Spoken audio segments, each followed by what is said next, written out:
नमस्कार बच्चों, मैं अंगद।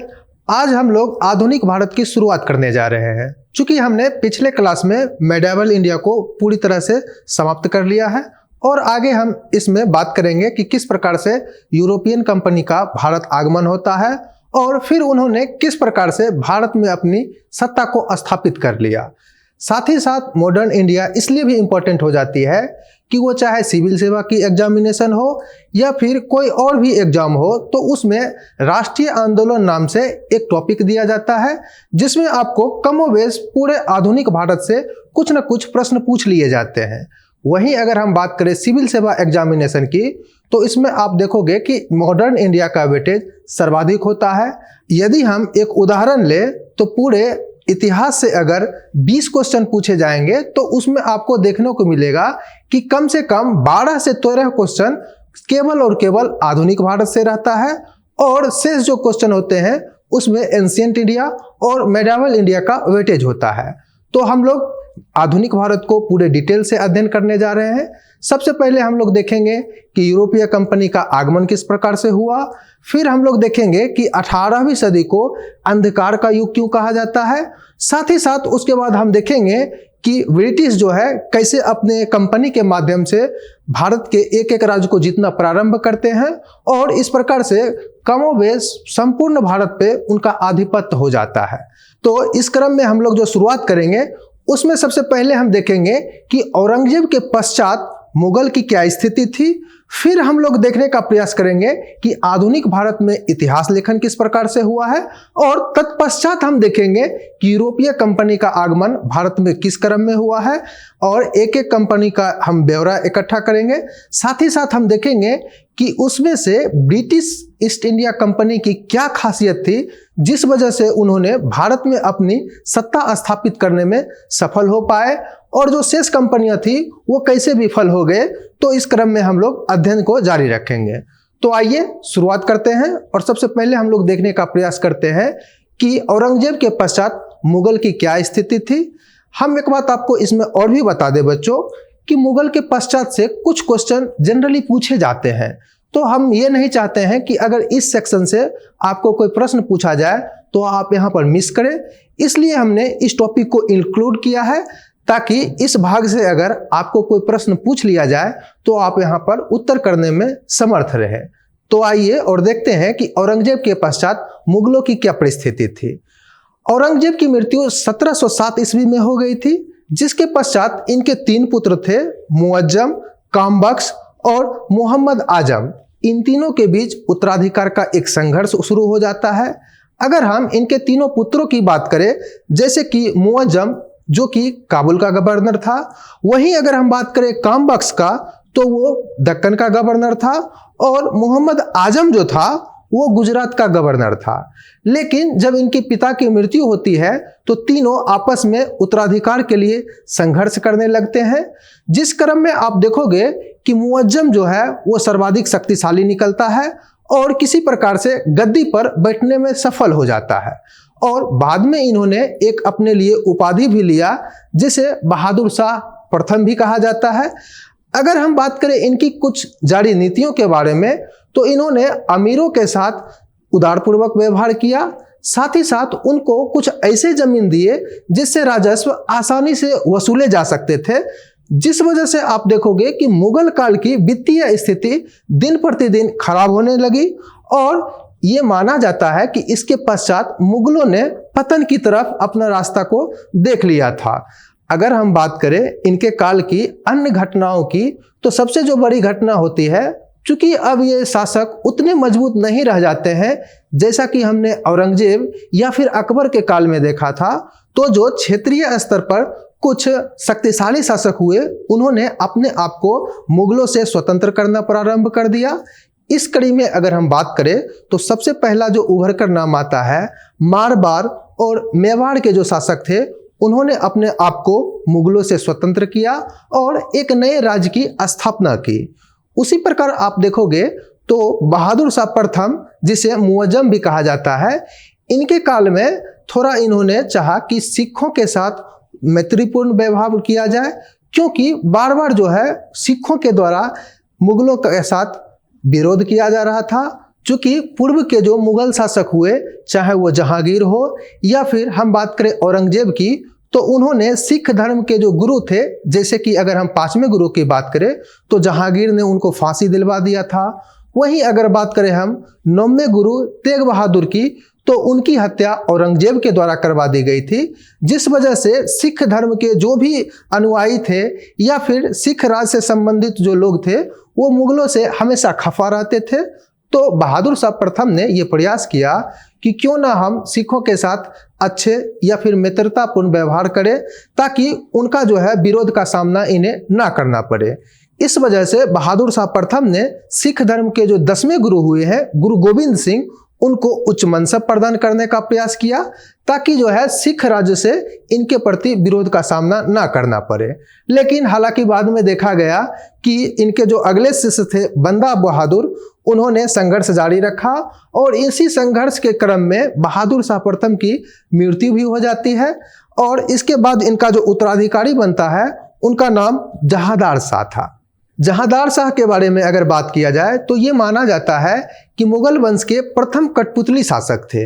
ऐसा इसलिए कहा जाता है क्योंकि इनके काल में राजा का पद इतना कमजोर हो गया था और जो कुलीन वर्ग थे इन्होंने अपने आप को इतना शक्तिशाली कर लिया था कि उनकी ही भूमिका ये तय करने में होती थी कि अगले राजा कौन बनेंगे। तो इस क्रम में जो सबसे पहले शिकार हुए हैं वो जहांदार शाह थे और इनके जो उस समय के वजीर थे जुल्फिकार खान, उन्होंने इनको राजा बनाने में अपना योगदान दिया था और इस वजह से उन्होंने मुगल साम्राज्य को हमेशा अपने पक्ष में करने का काम किया। और ये जो शासक हुआ करते थे वो मात्र नाम मात्र के हुआ करते थे, लेकिन उसकी जो वास्तविक शक्ति थी उसका उपयोग कमोबेश या तो वजीर किया करते थे या फिर अन्य जो प्रशासनिक अधिकारी होते थे वो किया करते थे, जिस वजह से देखोगे कि मुगल शासक का पद अत्यधिक कमजोर हो गया। इस क्रम में यह देखने को मिलता है कि राजा जय सिंह को जहांदार शाह के द्वारा मिर्जा राजा सवाई जय सिंह की उपाधि भी दी गई। हालांकि इनका काल भी ज्यादा दिनों तक नहीं चल पाया, 1712 में इसकी मृत्यु हो जाती है, जिसके पश्चात फर्रुखसियर मुगल वंश के अगले शासक बनते हैं।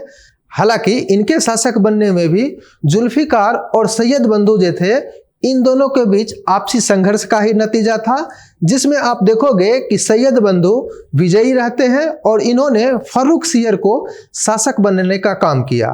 अगर हम लोग बात करें सैयद बंधु कौन थे, तो इसमें दो भाई जिनका नाम सैयद अब्दुल्ला खान और हुसैन अली खान था, ये क्रमशः वजीर और मीर बख्शी के पद पर थे, जिन्होंने अपने आप को इतना शक्तिशाली कर लिया था कि ये लोग ही तय करने लगे थे कि अगले शासक कौन होंगे।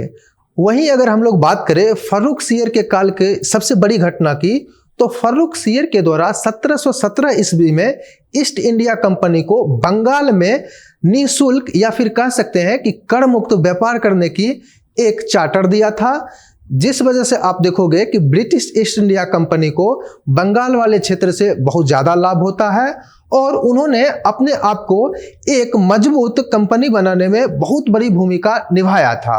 यही वजह है कि कुछ विद्वान इस घोषणा पत्र को या फिर ये जो चार्टर दिया गया था फर्रुखसियर के द्वारा, इसे ब्रिटिश ईस्ट इंडिया कंपनी के लिए मैग्ना कार्टा के नाम से भी जानते हैं। वहीं अगर हम लोग बात करें फर्रुखसियर के काल की अन्य उपलब्धियों की, तो इन्होंने जजिया कर को हटाने का काम किया था। साथ ही साथ इन्होंने प्रयास किया था कि ये जो सैयद बंधु हैं वो अपनी शासन में बहुत ज़्यादा भूमिका चूंकि निभाने लगे थे, तो इनको कैसे संतुलित किया जाए, अर्थात इन्हें रास्ता से हटाने का भी प्रयास किया था। लेकिन सैयद बंधु का पकड़ जो है प्रशासन में इतना मजबूत था कि इसकी जानकारी उन्हें हो जाती है, जिस वजह से देखोगे कि सैयद बंधु ने पेशवा बालाजी विश्वनाथ के साथ एक समझौता कर फर्रुखसियर को ही रास्ते से हटाने का काम किया और उसके पश्चात उन्होंने एक नए कठपुतली शासक को बनाने का काम किया, जिनका नाम था रफी-उद-दर्जात। इसका काल कुछ ही महीनों का माना जाता है, यानी लगभग 7 से 8 महीने तक इन्होंने शासन किया। लेकिन इनकी मृत्यु अत्यधिक शराब पीने के कारण 1719 ईस्वी में हो गई। इसके पश्चात इनके जो अगले उत्तराधिकारी हुए उनका नाम रफी-उद-दौला है। उनका शासन भी ज़्यादा दिनों तक नहीं चला, 3 से 4 महीने ही वो शासन कर पाए। ऐसा माना जाता है कि उन्होंने एक अपने लिए उपाधि लिया था जिसका नाम था शाहजहां प्रथम, और इनकी भी मृत्यु बहुत ही जल्द हो जाती है टीबी नामक बीमारी के कारण। इसके पश्चात इनके जो उत्तराधिकारी होते हैं उनका नाम मोहम्मद शाह था। इसे कुछ इतिहासकार रंगीला भी नाम देते हैं, चूंकि इनकी दिलचस्पी जो था वो नृत्य और गान में अत्यधिक था, जिस वजह से इन्हें रंगीला बादशाह भी कहा जाता है। ऐसा माना जाता है कि जब 1739 ईस्वी में नादिर शाह का हमला हो रहा था भारत पे, तो उस समय भी ये नृत्य और गायन में मशहूर थे, जिस वजह से इन्हें रंगीला बादशाह भी कहा जाता है। अगर हम लोग बात करें मोहम्मद शाह रंगीला के काल की प्रमुख घटनाओं की, तो उसमें हमें देखने को मिलता है कि इनके काल में हैदराबाद राज्य की स्थापना हुई, जिसकी स्थापना निजामुल मुल्क ने किया था। वहीं अगर बात करें अवध को भी इसी काल में स्वतंत्रता मिली थी, और सआदत खां जो थे उन्होंने अवध राज्य की स्थापना की थी। वहीं अगर हम बात करें बंगाल वाले स्थान में, तो मुर्शिद कुली खां के द्वारा अलग से स्वतंत्र बंगाल राज्य की स्थापना मोहम्मद शाह रंगीला के काल में ही की गई थी। तो ये थी इनके काल की सबसे प्रमुख घटनाएं, जो कि आप कह सकते हैं कि मोहम्मद शाह रंगीला का प्रशासन और सैन्य व्यवस्था इस समय तक इतना कमजोर हो रहा था कि जो क्षेत्रीय स्तर पर गवर्नर या फिर सूबेदार के पद पे थे, तो उन्होंने अपने आप को संगठित करते हुए एक अलग से राज्य की स्थापना करने में इनके काल में सफल हो गए थे। हालांकि अगर हम लोग बात करें तो मोहम्मद शाह रंगीला का कार्यकाल बहुत ही लंबा था, जैसे कि 1719 ईस्वी से लेकर इन्होंने 1748 ईस्वी तक शासन किया। लेकिन आप देखोगे कि वही हाल रहा जो कि पिछले मुगल शासकों का रहा। ये भी एक कठपुतली नवाब की ही तरह रहे और अपने राज्य को विघटित होने से नहीं बचा पाए। इसके बाद इनके अगले जो उत्तराधिकारी हुए उनका नाम अहमद शाह था। ये भी ज़्यादा दिनों तक शासन नहीं कर पाए, और इनके जो वजीर थे इमाद उल मुल्क, उन्होंने बादशाह को अंधा बना दिया और एक नए कठपुतली शासक को फिर से स्थापित करने का प्रयास किया। जैसे कि उन्होंने आलमगीर द्वितीय को सम्राट बनाने का काम किया, जो कि उनके हाथों का कठपुतली बन सके। आलमगीर द्वितीय के काल की अगर सबसे बड़ी घटनाओं की बात करें तो वो घटना थी प्लासी का युद्ध, जो कि अंग्रेज एवं बंगाल के नवाब सिराजुद्दौला के बीच लड़ा गया था। और इसमें आप देखोगे कि मुगल शासक की कोई भूमिका नहीं होती है। इससे भी पता चलता है कि अब मुगलों की उतनी बड़ी शक्ति नहीं रह गई थी कि उनके साम्राज्य में अगर कोई घटना हो रही हो तो उस पर वो नज़र रख सके। इसके पश्चात अगले मुगल शासक शाह आलम द्वितीय बनते हैं। इनके बारे में एक कहावत बहुत ही प्रसिद्ध है कि सल्तनत ए शाह आलम अज दिल्ली ता पालम। इसका अर्थ ये हुआ कि इनके शासनकाल में इनका राज इतना भर सिमट गया था कि दिल्ली से लेकर मात्र पालम तक ही रह गया था।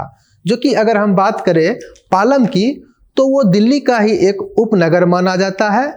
यानी आप कह सकते हैं कि इनका जो राज्य था वो बहुत ही सिमट कर रह गया था, और ये एक नाम मात्र का ही सिर्फ शासक बने रहे थे, जिस वजह से इनके बारे में ऐसा कहावत भी कहा जाता है। वहीं अगर हम बात करें शाह आलम द्वितीय के काल की सबसे बड़ी घटनाओं की, तो इनके ही काल में पानीपत का तृतीय युद्ध लड़ा गया था, जो कि मराठा और अहमद शाह अब्दाली के बीच हुआ था। और उसमें भी आप देखोगे कि शाह आलम द्वितीय के द्वारा कोई भी भूमिका नहीं निभाया जा रहा था। इससे ये पता चलता है कि अब ये इतना कमज़ोर हो गए थे कि ये अपने सुरक्षा भी जो है वो स्वयं नहीं कर पा रहे थे, जो कि इनकी सबसे बड़ी विपत्ति भी माना जाता है। और इसके पश्चात अंग्रेजों को यह पता लगने लगता है कि अब जो है मुगल शासक में वो वाली शक्ति नहीं रह गई है, तो उन्होंने अपने आप को तैयार करते हुए और धीरे धीरे कर भारत के एक एक राज्यों को जीतना प्रारंभ कर दिया। वहीं अगर हम बात करें शाह आलम द्वितीय के काल की सबसे बड़ी घटनाओं की, तो उसमें बक्सर का युद्ध माना जाता है, जो कि 1764 ईस्वी में हुआ था। इस युद्ध में अगर देखा जाए तो बंगाल के नवाब मीर कासिम, अवध के नवाब शुजाउद्दौला और मुगल शासक शाह आलम द्वितीय ने भाग लिया था। लेकिन इस युद्ध में ब्रिटिश सेना ने इन तीनों की समन्वित सेना को पराजित कर दिया था, और इसके पश्चात लगभग ये तय हो गया था कि ब्रिटिश जो है वो सबसे प्रभुत्वशाली सत्ता है और मुगल जो है एक कंपनी के अधीन मात्र पेंशन भोगी की तरह बनकर रह गया है। शाह आलम द्वितीय के पश्चात इनके पुत्र अकबर द्वितीय अगले उत्तराधिकारी बनते हैं और इनकी भी कोई खास उपलब्धि नहीं है। इसका कारण यह है कि ये भी कंपनी के पेंशन भोगी बन के रह जाते हैं और इनको प्रशासन और राज्य के संचालन से कोई लेना देना नहीं रहता है। इसी में आगे हम लोग घटनाक्रम पढ़ेंगे कि राजा राम मोहन राय ने इनके पेंशन को बढ़ाने के लिए इंग्लैंड भी गए थे, जहां पर हालांकि बाद में उनकी मृत्यु भी हो जाती है। इसके पश्चात अगर हम बात करें मुगल उत्तराधिकारियों की, तो उनमें नाम आता है बहादुर शाह जफर द्वितीय का। ये मुगल शासन के अंतिम जो है सम्राट भी माने जाते हैं। इसके पश्चात कोई भी जो मुगल हुए हैं उन्हें शासक के रूप में मान्यता नहीं दी गई, चूंकि इसके पश्चात आप देखोगे कि ब्रिटिश ईस्ट इंडिया कंपनी का शासन भारत में स्थापित हो जाता है और तत्पश्चात चूंकि भारत में राष्ट्रीय आंदोलन शुरू हो जाता है और उसके बाद तो हालांकि भारत आज़ाद होता है, तो उसके बाद से तो लोकतंत्र स्थापित हो जाता है। तो एक तरह से हम कह सकते हैं कि बहादुर शाह जफर जो थे वो अंतिम मुगल सम्राट थे। वहीं अगर हम बात करें इनके शासनकाल की, तो लगभग 1837 ईस्वी से लेकर 1857 ईस्वी तक ये मुगल सम्राट बन के रहे। अगर हम इनके काल की अन्य घटनाओं पे अगर बात करें, तो 1857 ईस्वी की जो क्रांति हुई थी उसमें भारतीय राष्ट्रीय आंदोलन के जो समर्थक थे उन्होंने बहादुर शाह जफर को अपना नेता माना था और इन्हीं के नेतृत्व में जो है वो अंग्रेजों के विरुद्ध ये युद्ध भी छेड़े थे। हालांकि बाद में अंग्रेजों को इस बात का एहसास हुआ कि भले ही मुगल शासक के रूप में ना हो, लेकिन इनकी जो लीगेसी है वो आगे उनको तबाह कर सकता है, जिस वजह से इन्होंने बहादुर शाह जफर को रंगून में निर्वासित कर दिया। अगर हम बात करें रंगून की, तो वो ये वर्तमान बर्मा में पड़ता है और बहादुर शाह जफर की मृत्यु 1862 ईस्वी में हो जाती है और इन्होंने जीवन का अंतिम समय रंगून में ही बिताया। और इन्हें हमेशा भारत से इतना प्यार था कि इन्होंने हमेशा चाहा कि उन्हें भारत में लाया जाए, लेकिन ब्रिटिश के द्वारा इन्हें कभी भारत नहीं लाया गया, क्योंकि उन्हें हमेशा भय रहता था कि अगर हम मुगल शासक को पुनः भारत में लाए तो हो सकता है इसके बाद भारत में कोई एक बड़ा आंदोलन उनके विरुद्ध हो जाए, जिस वजह से उनके शासन को खतरा न हो जाए। बहादुर शाह जफर हमेशा से ही भारत के प्रति बहुत ही लगाव रखते थे और उन्हें रंगून में कभी मजा नहीं आया। वो हमेशा चाहते थे कि वो भारत आ जाए। ये बात की जानकारी हमें उनके अंतिम दिनों में जो उन्होंने कुछ कहा उससे भी मिलता है। एक उनकी पंक्ति याद आता है जिसमें उन्होंने कहा है कि कितना है बदनसीब जफर, दफन के लिए 2 गज जमीन भी ना मिली कुए यार में। यहाँ पर अगर हम बात करें कु शब्द का तात्पर्य क्या था, तो आप देखोगे कि प्यार की जो गली होती है उसे कु कहा जाता है। तो इस प्रकार से वो बताना चाहते हैं कि वो जब भारत से निर्वासित होकर रंगून गए थे तो उन्हें उस भूमि पे कभी भी जो है रास नहीं आया और वहाँ पर वो एक प्रकार से तड़प कर ही उन्होंने अपनी जान दी, जो कि उनकी अंतिम इच्छा हमेशा से थी कि वो भारत में मरे। तो इस प्रकार से अभी तक हमने देखा कि औरंगजेब के पश्चात कौन कौन से शासक हुए हैं और उनकी क्या उपलब्धि रही है। अब जो सबसे बड़ा प्रश्न उठकर आता है कि आखिर मुगल काल में सब कुछ अच्छा चल रहा था, तो आखिर पतन इसका कैसे हो गया। तो अगर हम इसके पतन के ऊपर दृष्टि डालें तो उसमें आपको कोई एक कारण नहीं नजर आएगा, क्योंकि आप देखोगे कि अलग अलग काल में और अलग अलग शासकों को अलग अलग चुनौतियों का सामना करना पड़ा था। उसी में से अगर हम कुछ बात करें तो सबसे जो पहला नीति उभर कर आती है वो औरंगजेब के द्वारा जो दक्कन की नीति अपनाई गई थी और वहाँ पर उन्होंने प्रत्यक्ष शासन की जो उम्मीद लगाई थी, जिस वजह से उन्हें दक्षिण में कुछ दिनों तक समय भी देना पड़ा था, जो कि बताया जाता है कि लगभग उन्होंने 25 वर्षों तक दक्कन में ही रहकर शासन को संचालित करने का काम किया, जिस वजह से उत्तर के राज्य कमजोर हो गए थे और अलग अलग क्षेत्रों में जो गवर्नर थे या फिर सूबेदार थे उन्होंने अपने आप को मजबूत किया। और इस प्रकार से आप देखोगे कि मुगल जो साम्राज्य था वो धीरे धीरे कमजोर हुआ और क्षेत्रीय राज अपने आप को संगठित करने में सफल हो पाए। तो ये एक सबसे महत्वपूर्ण कारण माना जाता है। वहीं अगर हम बात करें तो इनके द्वारा जो धार्मिक कट्टरता की नीति अपनाई गई थी, जिसके वजह से जो गैर मुस्लिम समाज थे उनके अंदर भी एक आक्रोश था और उन्होंने एक अपने लिए अलग से राज्य बनाने की संकल्पना की थी। तो ये सबसे बड़ी कारण माने जाती है।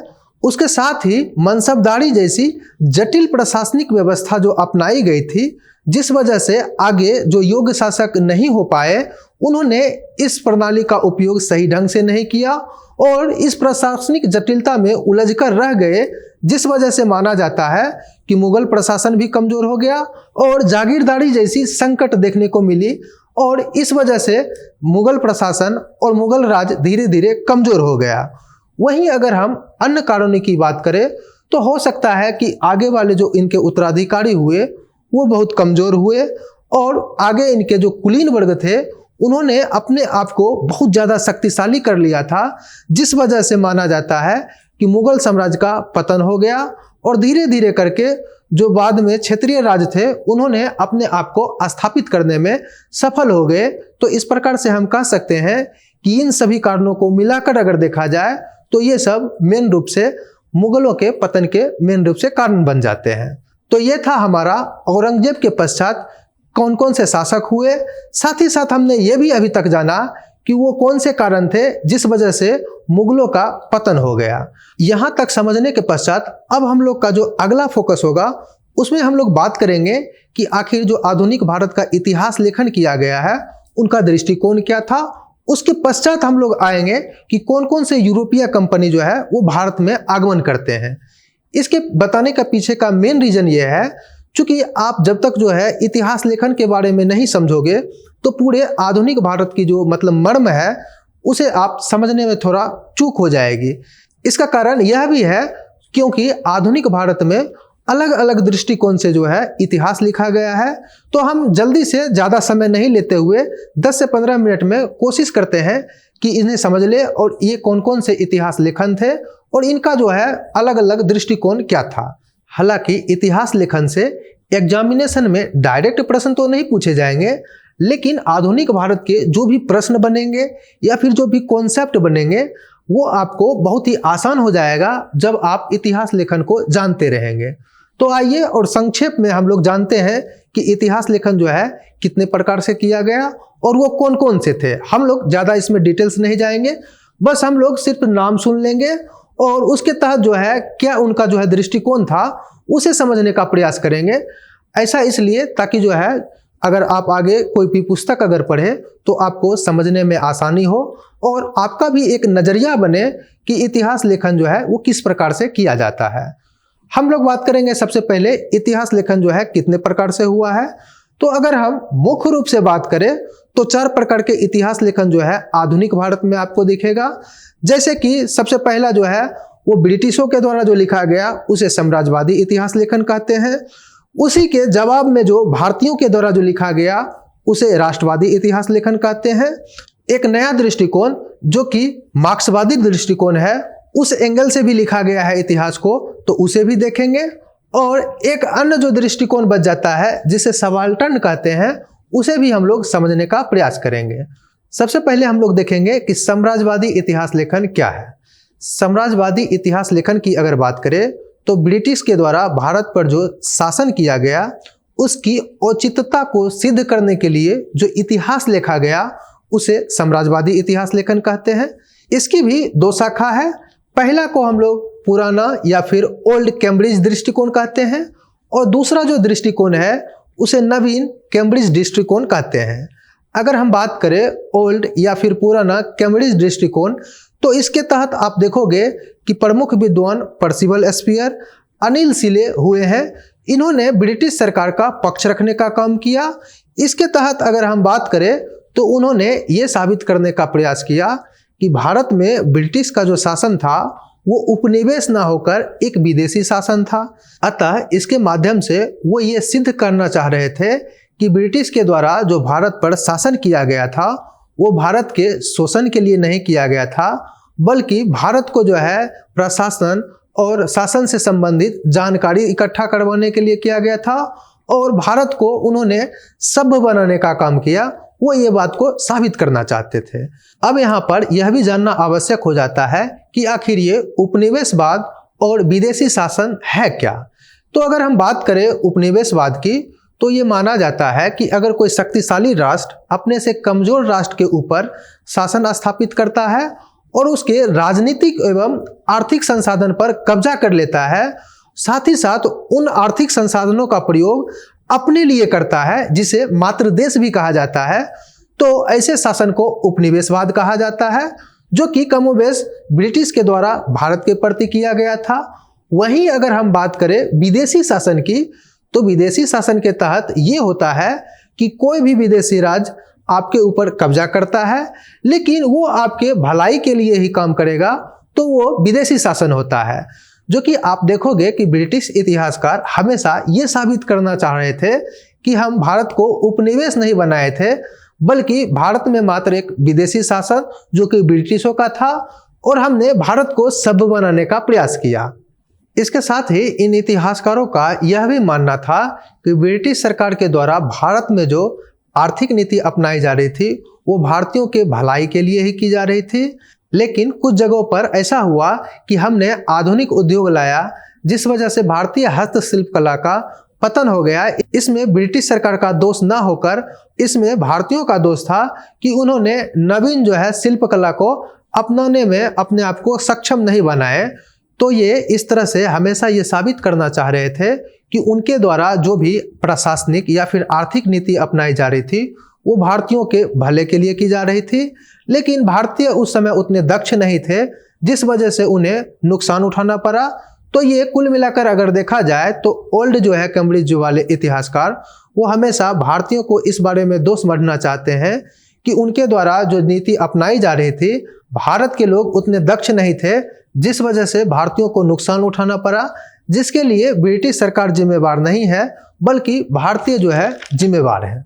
हालांकि इसके पश्चात जब भारतीय राष्ट्रवादी इतिहासकार और मार्क्सवादी इतिहासकार इन बातों को लॉजिकली प्रूफ कर दिए कि कैसे उनके द्वारा जो योजना लागू किया जा रहा था या फिर भारत से जो धन का निष्कासन किया जा रहा था, जिस वजह से भारतीयों को नुकसान हुआ, इसके पश्चात इनका जो एक नए प्रकार से इतिहास लेखन लिखा गया, जिसे नव कैम्ब्रिज दृष्टिकोण भी कहा जाता है। इसके तहत भी इन्होंने हालांकि ये कभी नहीं माना कि उनके द्वारा जो नीति अपनाई जा रही थी वो भारतीयों के प्रति शोषणात्मक थी। हालांकि दूसरे तरीके से इन्होंने अपने ही बातों को कहने का काम किया, जिसमें इनका मानना मुख्य रूप से ये था कि किसी क्षेत्र में हमने नए उद्योग का विकास किया तो कुछ क्षेत्र में चूंकि वहाँ पे पुराने उद्योग चल ही रहे थे, जिस वजह से उन्हें खामियाजा भुगतना पड़ा। और इस प्रकार से वो साबित करना चाहते हैं कि इसमें उनका कोई दोष नहीं है। तो कुल मिलाकर अगर देखा जाए तो चाहे वो ओल्ड कैम्ब्रिज दृष्टिकोण हो या फिर नव कैम्ब्रिज दृष्टिकोण हो, उन्होंने हमेशा से जो है वो ब्रिटिश शासन का ही पक्ष रखने का काम किया और इन्होंने हमेशा अपने औचित्य को सिद्ध करने का प्रयास किया। अब हम लोग देखते हैं कि राष्ट्रवादी इतिहास लेखन क्या है, साथ ही साथ इनके लेखन के फलस्वरूप आधुनिक भारत में हमें क्या क्या एडिशनली पढ़ना पड़ता है। जैसे कि अगर हम बात करें इनके प्रमुख विद्वानों में तो AC मजूमदार, लाला लाजपत राय और सुरेंद्रनाथ बनर्जी जैसे इतिहासकार को राष्ट्रवादी इतिहासकार माना जाता है। इनके द्वारा जो प्रमुख योगदान दिया गया, इन्होंने यह सिद्ध करने में कामयाबी हासिल की कि कैसे ब्रिटिशों के द्वारा जो शोषण किया जा रहा था और भारत के धन का किस प्रकार से ब्रिटेन में निष्कासन किया जा रहा था, उसके बारे में अगर जानकारी हमें इतिहास में हो पाती है तो इसमें सबसे बड़ा योगदान राष्ट्रवादी इतिहासकारों का है। साथ ही साथ ब्रिटिशों के द्वारा जो मुक्त व्यापार की नीति अपनाई जा रही थी, जो कि उनके फायदे के लिए ज़्यादा था और भारतीयों के लिए कितना नुकसानदायक था, वो इतिहास में जब हम आगे पढ़ेंगे तो ये अगर सामने उभर कर आया है तो ये राष्ट्रवादी इतिहासकारों का ही देन है। साथ ही साथ आप देखोगे कि कभी भी ब्रिटिशों ने ना तो उच्च सैन्य अधिकारी और ना ही उच्च प्रशासनिक अधिकारियों के रूप में भारतीयों की नियुक्ति की। तो अगर इस बारे में अगर हमें जानकारी मिल पाती है तो इसमें राष्ट्रवादी इतिहासकारों का बहुत ही महत्वपूर्ण योगदान माना जाता है। अगर हम अपने इतिहास में इन बातों को अगर जान पाते हैं तो ये इन्हीं की उपलब्धि मानी जाती है। अब हम लोग बात करेंगे कि मार्क्सवादी इतिहास लेखन क्या है। अगर हम बात करें मार्क्सवादी इतिहास लेखन की तो उसमें जो सबसे बड़ी बात उभर कर आई, उसमें वर्ग संघर्ष किस प्रकार का था ये हमें जानने को मिला। जैसे कि भारतीयों एवं ब्रिटिशों के प्रति एक वर्ग संघर्ष तो चल ही रहा था, साथ ही साथ भारत में भी जो पूंजीपति वर्ग थे और साथ ही साथ जो कि श्रमिक वर्ग थे, उनके बीच क्या द्वंद्व था, इसकी जानकारी हमें मार्क्सवादी इतिहास लेखन के द्वारा ही मिलती है। इसके पश्चात आप देखोगे कि इतिहास में किसान आंदोलन हो या फिर जनजातीय विद्रोह हो, अगर इतिहास में जुड़ पाया है तो उसमें मार्क्सवादी इतिहास लेखन का बहुत बड़ा योगदान है। अगर हम बात करें इनके इतिहास लेखन के प्रमुख विद्वानों की, तो उसमें और रजनी पामदत्त जैसे प्रमुख इतिहासकार हुए हैं।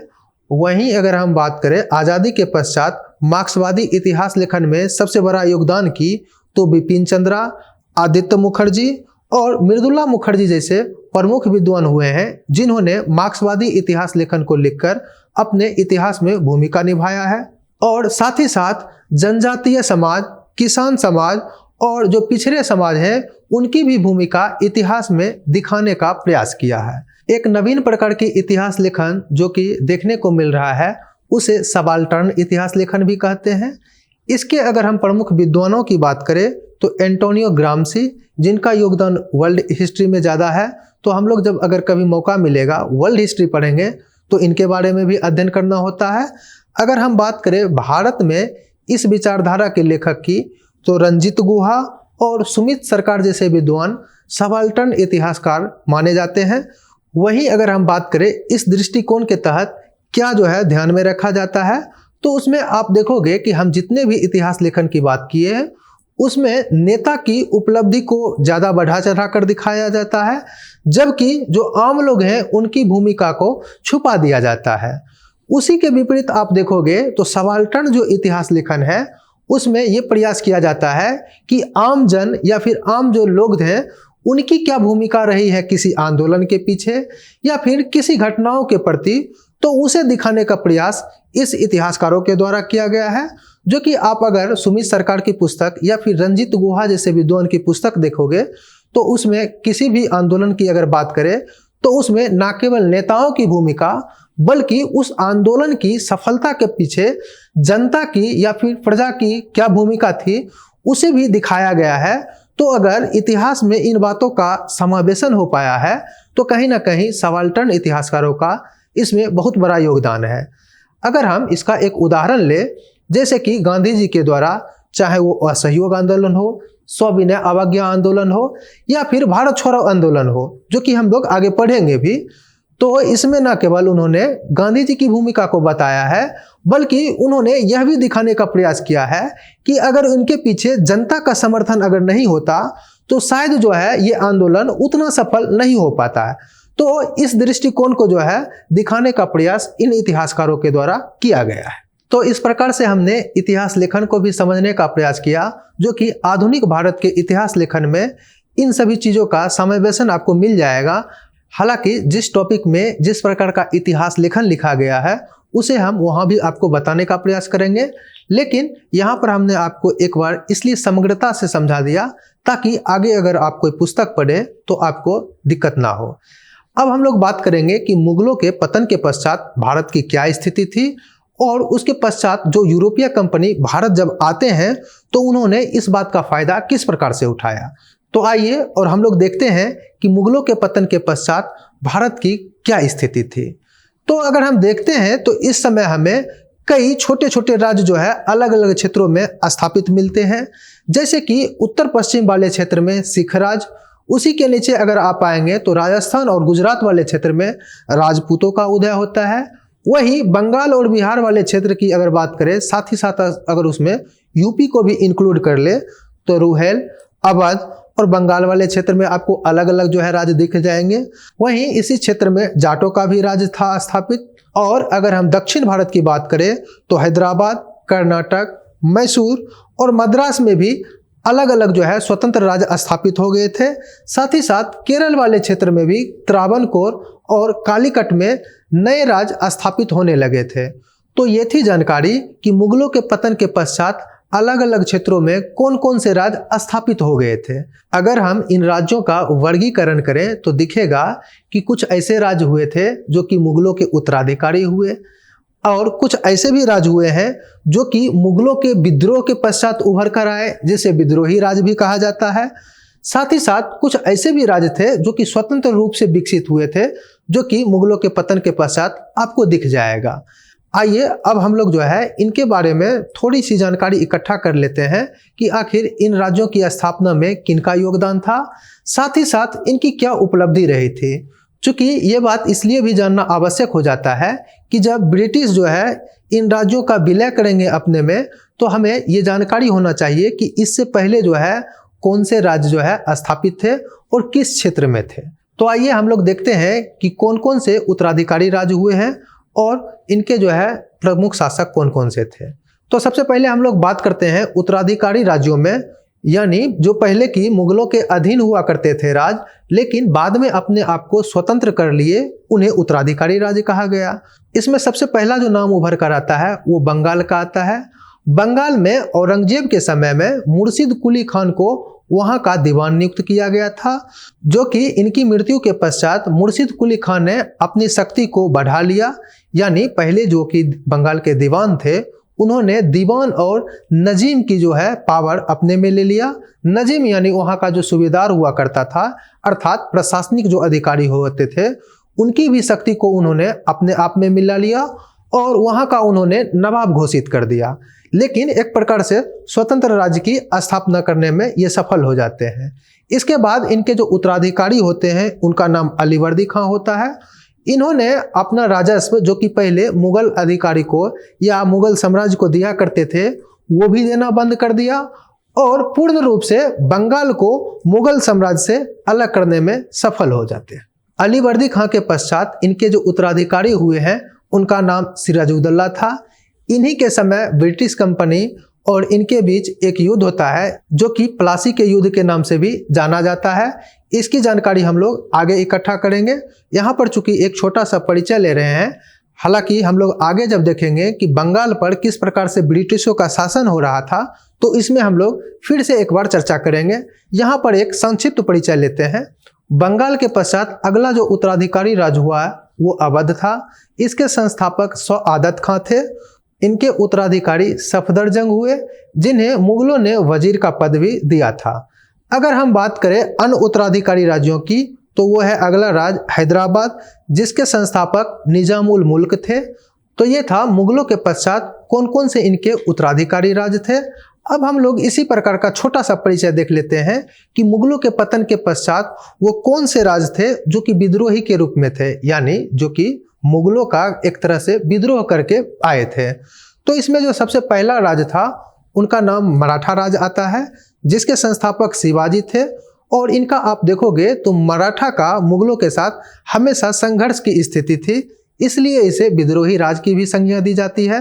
वहीं अगर हम बात करें दूसरे विद्रोही राज्य के रूप में, तो सबसे बड़ा नाम सिख राज्य का आता है, जिसकी स्थापना आप देखोगे कि तृतीय पानीपत के युद्ध के बाद जब मराठा कमजोर हो जाते हैं और मुगल जब पहले से ही कमजोर था, तो इस क्षेत्र में जो गैप बन गया था उसे भरने के लिए महाराजा रंजीत सिंह ने सुकरचकिया मिसल से उठते हुए और अपने राज्य को संगठित किया।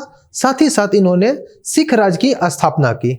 इसी प्रकार से जाट राज्य और रोहेल राज्य का नाम आता है, जो कि कमोबेश हमेशा से ही मुगलों के प्रति विद्रोह की भावना रखते थे।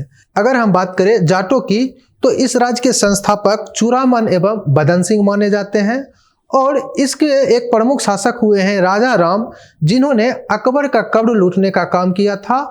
साथ ही साथ उन्होंने अकबर की हड्डी को कब्रगाह से निकालकर जलाने का भी काम किया था, और वो भी औरंगजेब के समय। तो इसलिए ये बात इंपॉर्टेंट हो जाती है।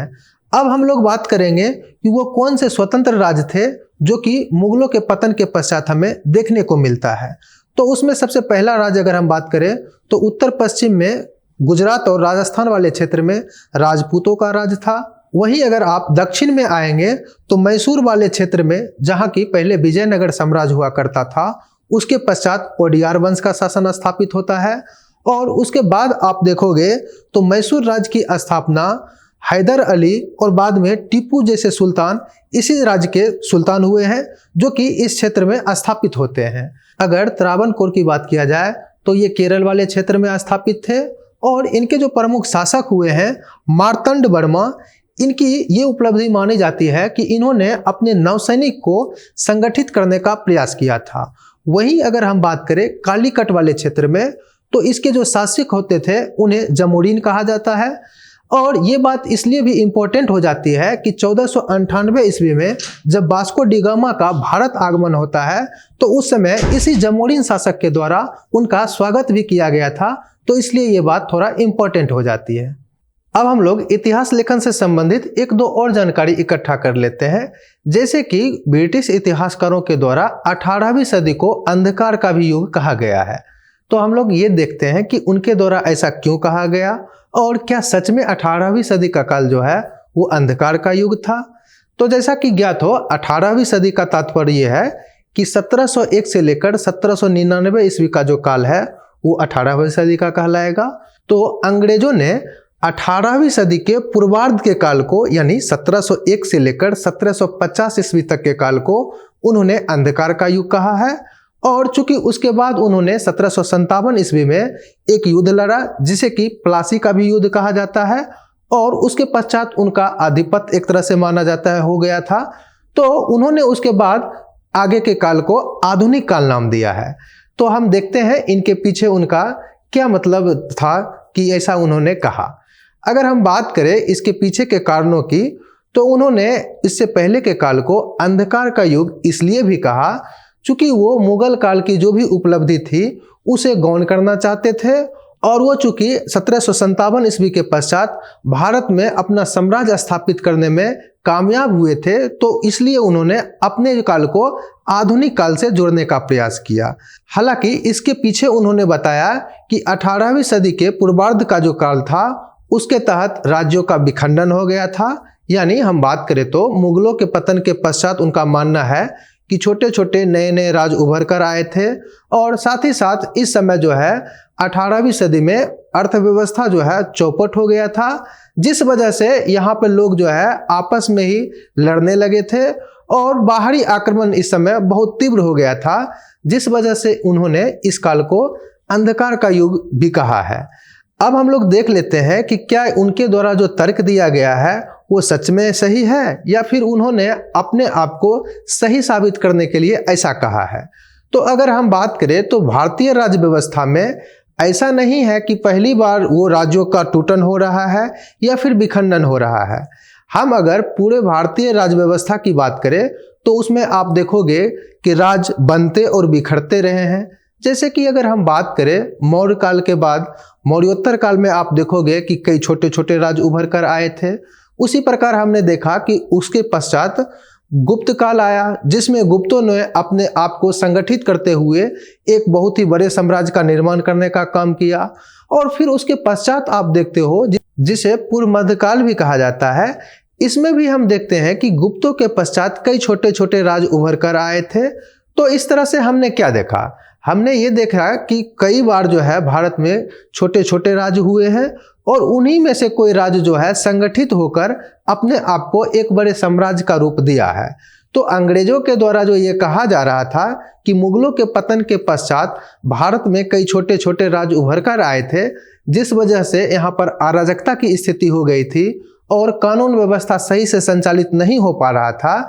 लेकिन जब उन्होंने 1757 ईस्वी के पश्चात प्लासी के युद्ध में अपनी जीत हासिल की, तो उन्होंने फिर से भारत को जो है संगठित करने का प्रयास किया। तो ये उनका तर्क जो दिया गया है वो अपने शासन को एकमात्र औचित्य सिद्ध करने के लिए दिया गया है। ये और कोई ज़्यादा जो है लॉजिकदार बात लगती नहीं है।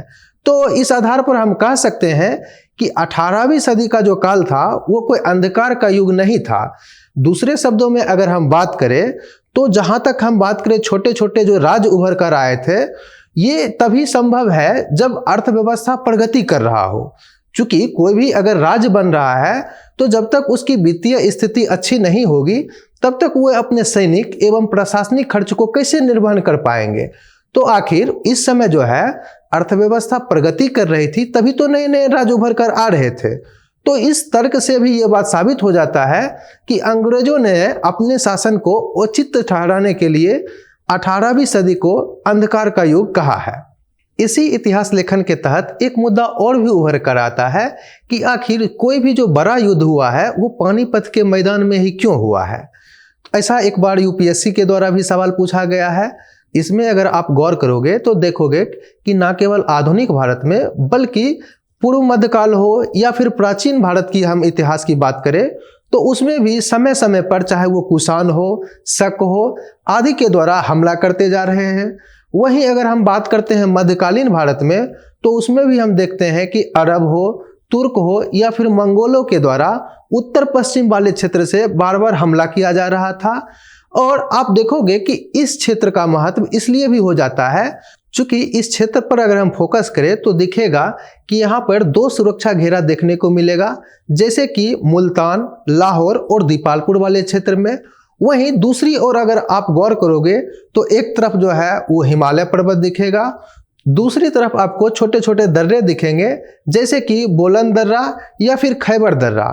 तो यहाँ पे चूंकि युद्ध करने का कोई पर्याप्त स्थल नहीं होता था तो इस वजह से आप देखोगे कि जो भी उत्तर पश्चिम से आक्रमण होते थे वो थोड़ा आगे बढ़ के, जो कि पानीपत का मैदान बहुत ही बड़ा था और ये युद्ध करने के लिए पर्याप्त था, तो इस वजह से ज़्यादातर जो लड़ाइयाँ हुई है वो इसी क्षेत्र में हुई है। अब आपके मन में सवाल उठता होगा तो आखिर इसके आगे भी तो हो सकती थी। तो यहाँ पे एक बात और भी गौर करने वाली है कि पानीपत से थोड़ा और अगर आप आगे बढ़ेंगे तो उसमें आपका दिल्ली का क्षेत्र आ जाता है। तो अगर आप दिल्ली तक हमला करने में सफल हो जाते हैं तो फिर जो यहाँ पे जो शासन कर रहे हैं उनका तो फिर अस्तित्व भी नहीं बचता है। तो इसलिए आप देखोगे कि जितने भी भूकंपित जो लड़ाइयाँ हुई है वो आपको दिखेगा कि पानीपत के बड़े मैदान में ही हुआ है। हालांकि इस बात को लेकर यूपीएससी के द्वारा ऑब्जेक्टिव और सब्जेक्टिव प्रकार का प्रश्न भी बनाया जा चुका है। तो हमें ये बात ध्यान रखना चाहिए कि आखिर पानीपत वाले क्षेत्र में ही क्यों बड़े बड़े लड़ाइयाँ हुई है। जैसे कि आपको ज्ञात हो पानीपत में कुल मिलाकर 3 लड़ाइयाँ हुई थी, जिसमें प्रथम युद्ध की अगर बात करें तो 1526 ईस्वी में हुआ था। ये बाबर और इब्राहिम लोदी के बीच हुआ था, जिसमें इब्राहिम लोदी पराजित हो जाता है और बाबर की जीत होती है। यहीं से आप देखोगे कि मुगल वंश की स्थापना भी होती है। वहीं अगर हम दूसरी पानीपत की लड़ाई की बात करें तो 1556 ईस्वी में हुआ था, जो कि अकबर और हेमू के बीच हुआ था और इसमें पुनः अकबर की विजयी होती है। और यहाँ पर आप देखोगे कि मुगल वंश थोड़ा अपने आप को ज़्यादा सुदृढ़ करने में सफल हो जाता है। वहीं अगर हम बात करें तृतीय पानीपत युद्ध की तो वो लगभग 1761 ईस्वी में हुआ था। इसमें मराठा और अहमद शाह अब्दाली भाग लिए थे युद्ध में, जिसमें मराठा की पराजय हो जाती है। और इस युद्ध के पश्चात ये लगभग तय हो जाता है कि अब जो है भारत में मुगलों का विकल्प मराठा तो बनकर नहीं उभरेगी और मराठा इतने कमजोर हो जाते हैं कि इसके पश्चात उनका आप देखोगे कि लगभग पतन सा हो जाता है। तो तीनों जो पानीपत के युद्ध हैं लगभग इन्होंने यह तय करने का प्रयास किया कि कौन जो है भारत का अगला शासक नहीं होगा। यानी इस युद्ध से यह फैसला नहीं होता था कि कौन भारत पर शासन करेगा, लेकिन इस युद्ध का परिणाम ये जरूर हो जाता था कि अगले जो है 50 वर्ष तक भारत में कौन शासन नहीं करने जा रहा है, इसका फैसला इस पानीपत के युद्ध से अवश्य ही हुआ है। तो ये बात थोड़ा इम्पोर्टेंट हो जाती है। अब हम लोग बात करेंगे कि आखिर यूरोपीय कंपनी का जो भारत आगमन हुआ है उसके पीछे का कारण क्या रहा था। जैसे कि अगर हम बात करें तो 1453 ईस्वी में कुस्तुनतुनिया पर तुर्कों का अधिकार हो गया था, जिस वजह से आप देखोगे कि यूरोपियनों का भारत क्षेत्र से जो व्यापार होता था उस रास्ता पे एक तरह से अवरोध उत्पन्न हो जाता है और इस वजह से उनका भारत के साथ व्यापार करना भी दुर्लभ हो जाता है। चूँकि उनको भारत से जो वस्तु ले जाते थे और यूरोप में उनका बहुत ज़्यादा डिमांड होता था, अतः इस वजह से भारत के साथ व्यापार करना उनका अनिवार्य हो गया था। और साथ ही साथ ये भी एक फ़ायदा होता था कि यूरोप में चूँकि ज़्यादातर लोग मांस खाते थे, तो इस वजह से उनका मांस खराब ना हो इसलिए वो भारतीय मसालों का प्रयोग किया करते थे। और मसालों का प्रयोग करने से ये होता था कि मांस अत्यधिक दिनों तक जो है वो सुरक्षित रह जाता था। अतः अगर हम कुल मिलाकर बात करें तो भारत के साथ व्यापार से न केवल जो है उनका व्यापार बढ़ता था, इसके साथ ही साथ वहाँ के जो मतलब खाद्य पदार्थ हैं वो भी सुरक्षित रह जाते थे।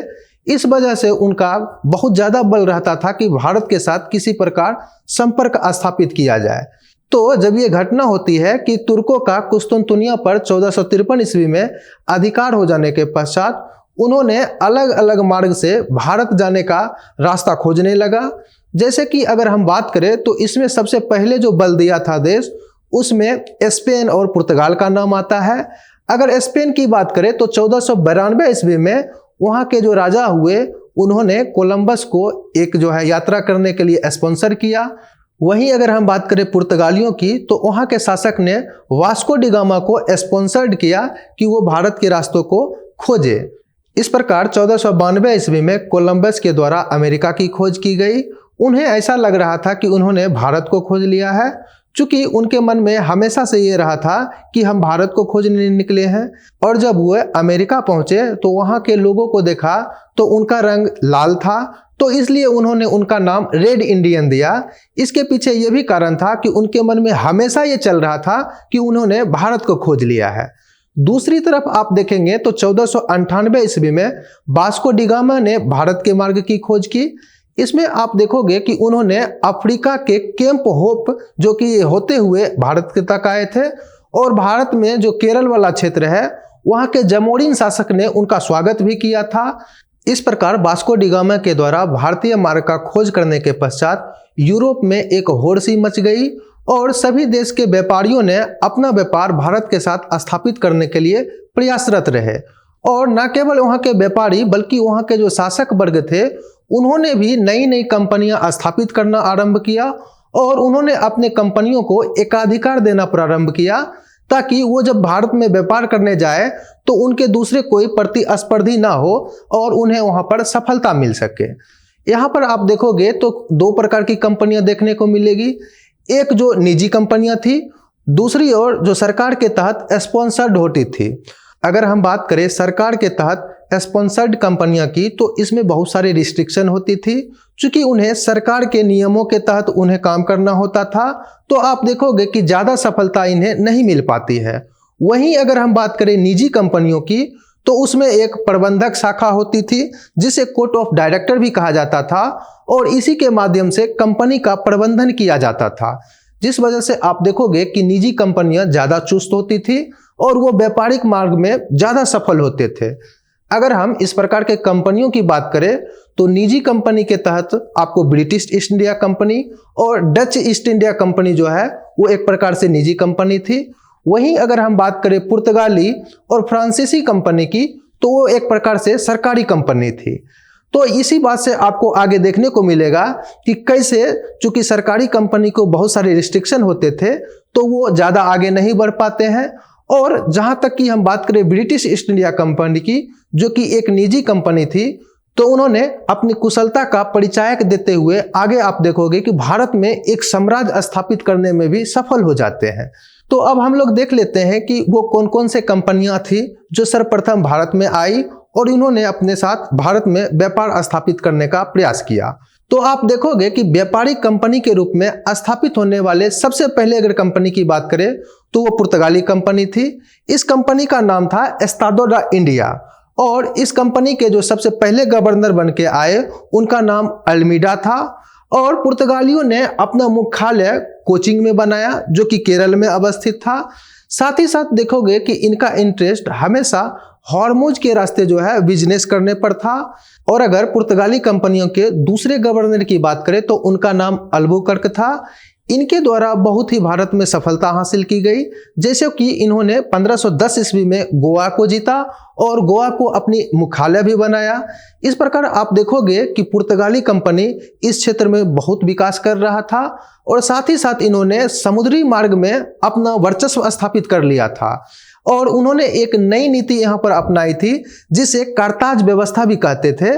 इस व्यवस्था के तहत ये होता था कि अगर पुर्तगालियों के अलावा कोई अन्य देश या फिर भारतीय शासक वर्ग भी व्यापार करना चाहते थे तो उन्हें इनके यहाँ से एक दस्तक खरीदना पड़ता था, यानी इन्हें एक शुल्क देना पड़ता था, और उसके बदले में ये अपनी जहाज के द्वारा उनकी जहाज को रक्षा करते थे और उनके माल को गंतव्य स्थान तक पहुंचाने का काम करते थे। तो इस प्रकार से आप देखोगे कि पुर्तगाली कंपनी न केवल अपने व्यापार से लाभान्वित होते थे बल्कि दूसरे व्यापारियों को भी सुरक्षा प्रदान कर एक प्रकार से कर वसूलते थे और इसके माध्यम से अपने कंपनी का संचालन भी करते थे। अगर हम बात करें पुर्तगालियों के द्वारा व्यापार किस प्रकार का किया जाता था तो उसमें आप देखोगे कि सर्वाधिक उन्होंने मसाला पर जोर दिया और उन्होंने भारतीय क्षेत्र से मसाला को अपने यूरोपियन क्षेत्र में व्यापार करते थे, जिसके माध्यम से देखा गया कि वो लगभग 50 गुना तक मुनाफा कमा लेते थे। हालांकि पुर्तगाली कंपनी भारत में ज़्यादा दिनों तक टिक नहीं पाया। इसका कारण ये था कि ब्रिटिश ईस्ट इंडिया कंपनी के आ जाने के पश्चात इनका प्रतिस्पर्धा बढ़ गया और दूसरी ओर इनका जो वर्चस्व नौसेना पर था, जो कि इनका जहाज आर्मडा कहलाता था, उसे ब्रिटिश ईस्ट इंडिया कंपनी ने समाप्त कर दिया। और इस प्रकार से आप देखोगे कि 1612 ईस्वी में स्वाली में एक युद्ध होता है अंग्रेजों एवं पुर्तगालियों के बीच, जिसमें पुर्तगाली पराजित हो जाते हैं और उन्हें यहाँ से अपना व्यापार को समेटना पड़ जाता है। वहीं अगर हम बात करें पुर्तगालियों के द्वारा योगदान की, तो इसमें आप देखोगे कि तंबाकू, कॉफ़ी और मुद्रण कला या फिर जिसे छापाखाना भी कहते हैं, इसका प्रयोग सर्वप्रथम पुर्तगालियों ने ही किया था। यानी हम कह सकते हैं कि इनका आगमन पुर्तगालियों के आगमन के पश्चात ही भारत में हुआ है। साथ ही साथ आप देखोगे कि भारत में जो अभी इतने बड़ी मात्रा में आलू उपजाए जाते हैं, वो भी माना जाता है कि इन पुर्तगालियों के द्वारा ही भारत में इसकी शुरुआत की गई थी। इसके पश्चात अगर हम अगली कंपनी की बात करें तो उसका नाम डच था। डच जो है वो निजी कंपनी थी, लेकिन आप देखोगे कि इनका इंटरेस्ट कभी भी भारतीय क्षेत्र में ना होकर वो मलक्का के क्षेत्र से व्यापार करना ज़्यादा पसंद करते थे, जिस वजह से इनका जो है अस्तित्व धीरे धीरे भारत में समाप्त हो जाता है। और अगर हम बात करें इनके द्वारा व्यापार की, तो वो ज़्यादातर सूती वस्त्रों का व्यापार किया करते थे। और इसमें आप देखोगे कि ब्रिटिश ईस्ट इंडिया कंपनी के आने के पश्चात डचों के साथ संघर्ष बढ़ जाता है, जिसमें 1759 ईस्वी में इन दोनों के बीच बेदारा या फिर हुगली का युद्ध होता है, जिसमें डच पराजित हो जाते हैं और उन्हें भारत से अपना व्यापार को सीमित करना पड़ता है। और आप देखोगे कि इसके पश्चात इनका मुख्य जो फोकस है वो मलक्का वाला क्षेत्र हो जाता है। इसके पश्चात अगर हम बात करें अगले कंपनियों की, तो उसमें सर्वप्रमुख नाम आता है फ्रांसीसी ईस्ट इंडिया कंपनी की, जिसकी स्थापना 1664 ईस्वी में हुई थी। और इसकी स्थापना फ्रांस के शासक लुई 14वां के काल में हुआ था, जो कि उनके एक प्रमुख सलाहकार कोलबर्ट थे। उन्हीं की अध्यक्षता में जो है फ्रांसीसी ईस्ट इंडिया कंपनी की स्थापना की गई थी। अगर हम बात करें भारत में इनकी पहली फैक्ट्री की, तो इन्होंने सूरत में अपनी पहली फैक्ट्री को स्थापित किया। और चूंकि फ्रांसीसी कंपनी की भारत में बहुत ज़्यादा दिलचस्पी थी, अर्थात उन्होंने भारत को ही आधार बनाकर अपना व्यापार स्थापित करना चाहा। और दूसरी तरफ आप देखोगे कि ब्रिटिश ईस्ट इंडिया कंपनी का भी दिलचस्पी भारतीय क्षेत्रों से था। इस वजह से आप देखोगे कि इन दोनों के बीच एक संघर्ष होना तो अनिवार्य हो जाता है, जो कि आपको कर्नाटक युद्ध के रूप में दिखेगा। कर्नाटक में 3 युद्ध हुए हैं, जिसे प्रथम कर्नाटक, द्वितीय कर्नाटक और तृतीय कर्नाटक युद्ध के नाम से भी जाना जाता है। अगर हम बात करें यहाँ पर कर्नाटक युद्ध का, तो इसमें मेनली जो है फ्रांसीसी और ईस्ट इंडिया कंपनी एक दूसरे से लड़ रहे थे, जिसमें बीच में आप देखोगे कि भारतीय शासकों ने भी कुछ अपना भूमिका निभाना चाहा, जिस वजह से उनकी पराजय हो जाती है। और आप देखोगे कि धीरे धीरे करके ईस्ट इंडिया कंपनी जो है अपने आप को एस्टेब्लिश करती हुई चली जाती है। अगर हम बात करें प्रथम कर्नाटक युद्ध की, तो ये 1744 ईस्वी से लेकर 1748 ईस्वी तक लड़ा गया था। अगर हम इसके कारणों पे गौर करें, तो आप देखोगे कि इसका सीधा कारण भारत से ना निकलकर यूरोप से दिखेगा। यानी यूरोप में जो उत्तराधिकार का युद्ध लड़ा जा रहा था, उसी का विस्तार आप देखोगे कि कर्नाटक युद्ध के रूप में दिखेगा। और इस दौरान घटना कुछ इस प्रकार से होती है कि ब्रिटिश कंपनियों के द्वारा जो फ्रांसीसी जहाज है उसे बंदी बना लिया जाता है। और इसके फलस्वरूप फ्रांसीसी जो कंपनी के अधिकारी डुप्ले थे, उन्होंने मॉरिशस के गवर्नर की सहायता से ब्रिटिश क्षेत्र, जो कि मद्रास का क्षेत्र था, उस पर कब्जा जमाने में सफल हो जाते हैं। और इस प्रकार से आप देखोगे कि दोनों के बीच एक युद्ध जैसी स्थिति हो जाती है। इसे ही कर्नाटक का युद्ध नाम दिया जाता है। इसमें आप देखोगे कि भारतीय शासक, जो कि कर्नाटक वाले क्षेत्र में अनवरुद्दीन थे, उन्हें ऐसा लगा कि ब्रिटिश और ईस्ट इंडिया कंपनी मेरे क्षेत्र में लड़ रहे हैं, यानी मेरी संप्रभुता का उल्लंघन है। तो इन्होंने दोनों कंपनियों को ये अल्टीमेटम दिया कि वो इनके क्षेत्र में युद्ध कर रहे हैं, जो कि इनके संप्रभुता का उल्लंघन है। इस क्रम में आप देखोगे कि ईस्ट इंडिया कंपनी ने अपनी चालाकी से अनवरुद्दीन को मनाने में सफल हो गए। तो इन्हें आप देखोगे कि अनवरुद्दीन और फ्रांसीसी जो कंपनी थी, उनके बीच एक युद्ध करना पड़ जाता है, जिससे सेंट टोमे का भी युद्ध कहते हैं। हालांकि इस युद्ध में अनवरुद्दीन की हार हो जाती है। इनके जो मुख्य सेनापति थे महफूज खान, वो डुप्ले के सेनापति पैराडाइज से पराजित हो जाते हैं। जबकि अगर हम बात करें फ्रांसीसियों के पास बहुत ही कम सेना थी, फिर भी इन्होंने अनवरुद्दीन को पराजित कर दिया। और इस प्रकार से आप देखोगे कि पहली बार ऐसा होता है कि किसी कंपनी के द्वारा भारतीय शासक पराजित हो जाते हैं। और इस प्रकार से आप देखोगे कि डुप्ले की रणनीति थोड़ा और भी बदल जाती है और धीरे धीरे उन्होंने भारत में अपनी सत्ता स्थापित करने का प्रयास करने लग जाते हैं। इसी की अगली कड़ी जुड़ती है द्वितीय कर्नाटक युद्ध के रूप में, जो कि 1749 ईस्वी से लेकर 1754 ईस्वी के बीच लड़ा जाता है। हालांकि इसमें आप देखोगे तो भारतीय क्षेत्र में जो उत्तराधिकार का युद्ध लड़ा जा रहा था, उसी का परिणाम था द्वितीय कर्नाटक युद्ध, जो कि कर्नाटक एवं हैदराबाद वाले क्षेत्र में उत्तराधिकार का संकट हो जाने के फलस्वरूप इस क्षेत्र में युद्ध हो रहे थे, जिसका फायदा ब्रिटिश ईस्ट इंडिया कंपनी और फ्रांसीसी कंपनी ने उठाना चाहा। अगर हम बात करें हैदराबाद वाले क्षेत्र में, तो मुजफ्फर जंग और नासिर जंग के बीच उत्तराधिकार का युद्ध लड़ा जा रहा था। वहीं अगर हम बात करें कर्नाटक वाले क्षेत्र में, तो अनवरुद्दीन और चंदा साहब के बीच युद्ध लड़ा जा रहा था। अगर हम बात करें फ्रांसीसी कंपनियों के द्वारा, तो उन्होंने मुजफ्फर जंग और चंदा साहब को सपोर्ट किया, जबकि दूसरी तरफ ब्रिटिश ईस्ट इंडिया कंपनी ने नासिर जंग और अनवरुद्दीन का सपोर्ट किया। इसी बीच 1749 ईस्वी में अंबूर की लड़ाई लड़ी जाती है, जिसमें मुजफ्फर जंग फ्रेंच ईस्ट इंडिया कंपनी की सहायता से सत्ता पाने में सफल हो जाते हैं और नासिर जंग की हार हो जाती है और इसी समय इनकी मृत्यु भी हो जाती है। दूसरी तरफ आप देखोगे तो क्लाइव इस बात से बहुत नाराज हुआ और उसे लगा कि हैदराबाद तो अब हमारे हाथ से निकल गया, अगर कर्नाटक भी निकल जाएगा तो उनके लिए बहुत ही खराब परिस्थिति हो जाती। तो उन्होंने ये किया कि अर्काट का जो किला था कर्नाटक वाले क्षेत्र में, उस पर हमला कर दिया और इस दौरान जो है चंदा साहब की मृत्यु हो जाती है और इसके पश्चात अंग्रेज अनवरुद्दीन के पुत्र मुहम्मद अली को कर्नाटक का नवाब बनाने में सफल हो जाते हैं और इस प्रकार से यह युद्ध पांडिचेरी के संधि के तहत समाप्त हो जाता है। वहीं अगर हम बात करें प्रथम कर्नाटक युद्ध जो हुआ था, वो एक्सला सापेल की संधि के तहत समाप्त हुआ था। ये भी बात आपको ध्यान में रखना चाहिए। अब हम लोग बात करते हैं तृतीय कर्नाटक युद्ध की, जो कि 1758 ईस्वी से लेकर 1763 ईस्वी के बीच लड़ा गया था।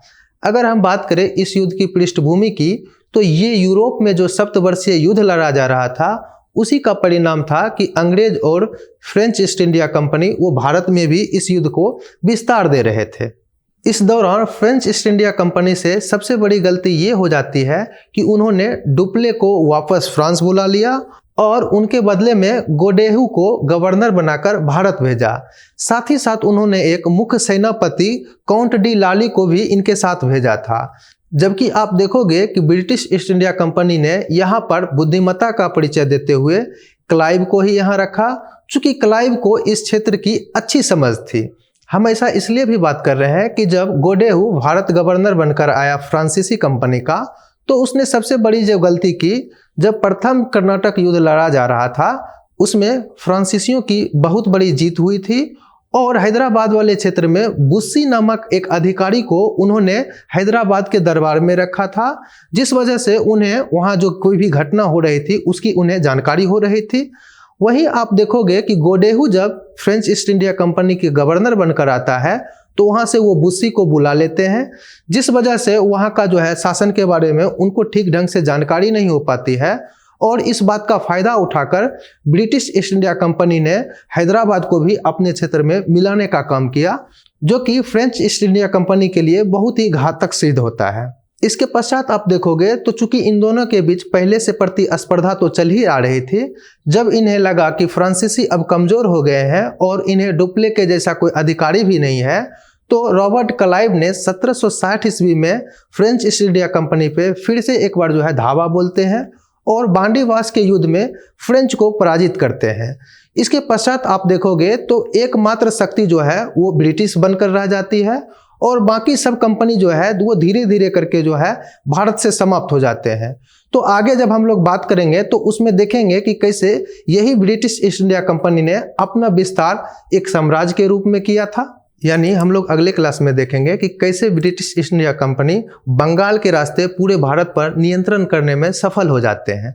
हालांकि इससे पहले हम लोग देख लेते हैं कि ब्रिटिश ईस्ट इंडिया कंपनी की संरचना किस प्रकार की थी। ब्रिटिश ईस्ट इंडिया कंपनी की स्थापना 31 दिसंबर 1600 ईस्वी को हुआ था। उस समय वहाँ की जो महारानी थी उनका नाम एलिजाबेथ प्रथम था और इनकी कंपनी जो स्थापना हुई थी उसके पश्चात भारत में इन्होंने सबसे पहला फैक्ट्री सूरत में खोलने का काम किया। हालांकि इन्हें 1717 ईस्वी में फर्रुखसियर के काल में एक प्रमाण पत्र मिला था जिसके माध्यम से इन्हें बंगाल के क्षेत्र में मुक्त व्यापार करने की अनुमति मिली थी, जिसे कंपनी के तहत मैग्ना कार्टा भी समझा जाता है।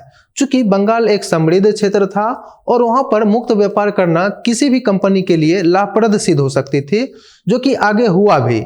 चूंकि आप देखोगे कि अंग्रेज अगर पूरे भारत पे काबिज हो पाए तो उसके केंद्र में कहीं ना कहीं बंगाल से जो राजस्व प्राप्त हो रहे थे उनका बहुत बड़ा योगदान था। तो इस क्लास में हमने ये समझने का प्रयास किया कि किस प्रकार से औरंगजेब के पश्चात मुगलों की शासन व्यवस्था थी। जैसे कि हम लोग देखें कि बहुत ही कमजोर मुगल हो गए थे। साथ ही साथ हमने देखा जब हम लोग आधुनिक भारत की शुरुआत कर रहे हैं तो आखिर इसके दौरान क्या क्या इतिहास लेखन किया गया है, और इसके पश्चात हमने ये देखने का प्रयास किया कि जब यूरोपीय कंपनी भारत आए तो उन्होंने किस प्रकार से यहाँ पर अपना प्रतिस्पर्धा किया, और इसी के बीच में हम लोग देखें कि कैसे ब्रिटिश ईस्ट इंडिया कंपनी अपने आप को एस्टेब्लिश करते हुए एक जो है बड़ी कंपनी के रूप में स्थापित हो जाती है। आगे के क्लास में हम लोग देखेंगे कि यही ईस्ट इंडिया कंपनी एक जो है राजनीतिक सत्ता के रूप में स्थापित हो जाती है। तो अब हम लोग इससे रिलेटेड कुछ प्रश्न को देख लेते हैं जो कि प्रीवियस ईयर में पूछे गए हैं। जैसे कि सबसे पहला प्रश्न देखते हैं कि मुगल साम्राज्य के पतन के लिए जागीर संकट के सिद्धांत को किन इतिहासकारों ने प्रतिपादित किया था। ऑप्शन है आपका Irfan Habib, JF. Richards, W.H. Moreland और लास्ट है सतीश चंद्र।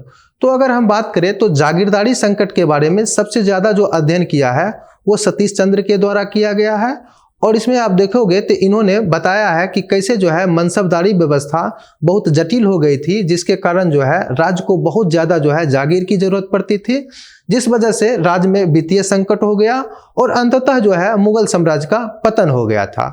तो इसका सही उत्तर हो जाएगा सतीश चंद्र। अगला क्वेश्चन है, निम्न में से किस मुगल शासक ने राजा राम मोहन राय को अपने दूत के रूप में लंदन भेजा था। ऑप्शन है आपका आलमगीर द्वितीय, शाह आलम द्वितीय, अकबर द्वितीय और बहादुर शाह। तो इसका सही उत्तर हो जाएगा अकबर द्वितीय। हमने पढ़ाने के क्रम में बताया भी था कि अकबर द्वितीय ने अपने पेंशन को बढ़ाने के लिए राजा राम मोहन राय को लंदन भेजे थे। साथ ही साथ इसमें एक बात और भी ध्यान रखना है कि अकबर द्वितीय ने मोहन राय को राजा की उपाधि भी दिया था। अगला क्वेश्चन है, उस शासक का नाम बताइए जिसने वास्को डी गामा का कालीकट में स्वागत किया। ऑप्शन है आपका Don Almeida, Albuquerque, Gaspar Correia और लास्ट ऑप्शन है जमोरिन। तो इसका सही उत्तर हो जाएगा जमोरिन, चूंकि कालीकट के जो क्षेत्र थे उसमें जमोरिन शासक थे जिन्होंने वास्को डी गामा का 1498 ईस्वी में स्वागत किया था। अगला क्वेश्चन है, भारत में पुर्तगाली शक्ति का वास्तविक संस्थापक कौन था। ऑप्शन है पहला Vasco da Gama, Albuquerque, Bartholomew Dias, George अक्सटन। तो इसका सही उत्तर हो जाएगा अल्बुकर्क, चूंकि जब अल्बुकर्क भारत में पुर्तगाली गवर्नर बनकर आए तो उसके पश्चात आप देखोगे कि 1510 ईस्वी में उन्होंने गोवा को जीता और उसे अपना मुख्यालय भी बनाया। इसके पश्चात आप देखोगे तो पुर्तगाली कंपनी थोड़ा ज़्यादा विकास करती है, तो इसलिए ऐसा माना जाता है कि अल्बुकर्क के काल में ही सर्वाधिक विस्तार पुर्तगाली कंपनियों का हुआ था, इसलिए इन्हें वास्तविक संस्थापक भी कहा जाता है। अगला क्वेश्चन है, फोर्ट सेंट जॉर्ज भारत के किस राज्य में अवस्थित है। ऑप्शन है तमिलनाडु, पश्चिम बंगाल, महाराष्ट्र और केरल। तो इसका सही उत्तर हो जाएगा तमिलनाडु। इस क्षेत्र में आप देखोगे कि ब्रिटिश ईस्ट इंडिया कंपनी का एक तरह से मुख्यालय भी था और यहाँ पे इनका किला भी निर्मित था जहाँ पे ये अपना सामान को रखते थे। अगला क्वेश्चन है, निम्न व्यापारिक शक्तियों में से किसे 1717 ईस्वी में चुंगी अदा करने में छूट प्रदान की गई थी। ऑप्शन है डच, अंग्रेज, फ्रांसीसी और पुर्तगीज। तो इसका सही उत्तर हो जाएगा अंग्रेज, चूंकि फर्रुखसियर के काल में अंग्रेज को ये एक फरमान मिला था जिसके तहत वो बंगाल के क्षेत्र में चुंगी मुक्त व्यापार कर सकते थे, जिसे मैग्ना कार्टा भी कहा जाता है। तो इसका सही उत्तर हो जाएगा अंग्रेज। अगला क्वेश्चन है, फ्रांसीसी ईस्ट इंडिया कंपनी का निर्माण किसके शासनकाल में हुआ था। ऑप्शन है लुई तेरहवां, लुई 14वां, लुई 15वां और लुई 16वां। तो इसका तो स्पष्ट उत्तर है लुई 14वां। उसी का काल में हुआ था और हमने बताया भी था कि इनके जो एक सलाहकार थे कोलबर्ट, इन्हीं के द्वारा फ्रेंच ईस्ट इंडिया कंपनी की स्थापना की गई थी। अगला क्वेश्चन है कर्नाटक युद्ध किनके बीच लड़ा गया था? ऑप्शन है अंग्रेज और कर्नाटक के बीच, दूसरा फ्रांसीसी और कर्नाटक, तीसरा अंग्रेज और पुर्तगीज और लास्ट ऑप्शन है अंग्रेज और फ्रांसीसी। तो इसका सही उत्तर हो जाएगा अंग्रेज और फ्रांसीसी के बीच कर्नाटक का युद्ध हुआ था। हमने चर्चा भी किया है कि 3 कर्नाटक युद्ध हुए हैं, जो कि तीनों आपको देखोगे तो फ्रांसीसी और ब्रिटिश के बीच हुआ है। तो इसका सही उत्तर हो जाएगा फ्रांसीसी और ब्रिटिश। अगला क्वेश्चन है भारत में मुद्रण कला लाने वाले कौन थे? ऑप्शन है नीदरलैंड वासी, ब्रिटेन वासी, पुर्तगाली और फ्रांसीसी। तो हम जब बता रहे थे पुर्तगाली, तो उनके समय में हमने चर्चा किया था कि मुद्रण कला या फिर जिसे छापा खाना कहते हैं, इसे लाने का श्रेय पुर्तगालियों को है। तो इसका सही उत्तर हो जाएगा पुर्तगीज। अगला क्वेश्चन है सुप्रसिद्ध उर्दू शायर मिर्जा गालिब का मूल निवास कहाँ है? ऑप्शन है आगरा, दिल्ली, लाहौर और लखनऊ। तो मिर्जा गालिब का जो मूल निवास था वो आगरा था। तो इसका सही उत्तर हो जाएगा आगरा। अगर हम इनके काल की बात करें तो आप देखोगे कि बहादुर शाह जफर के काल में ये सबसे बड़े शायर हुए हैं और उन्हीं के दरबार में एक तरह से वो रहते भी थे। तो इसका सही उत्तर हो जाएगा आगरा। इस प्रकार हमने कुछ प्रश्नों को देखने का प्रयास किया जो कि इससे रिलेटेड थे। आज की क्लास में इतना ही। हम लोग अगले क्लास में मिलेंगे जिसमें देखेंगे कि कैसे British East India Company Bengal के रास्ते संपूर्ण भारत पर कब्जा जमाने में सफल हो जाते हैं। तो आज के लिए इतना ही। अगर हमारे वीडियो आपको अच्छा लगे तो लाइक और सब्सक्राइब करना ना भूलें। साथ ही साथ अपने मित्रों को जरूर शेयर करें।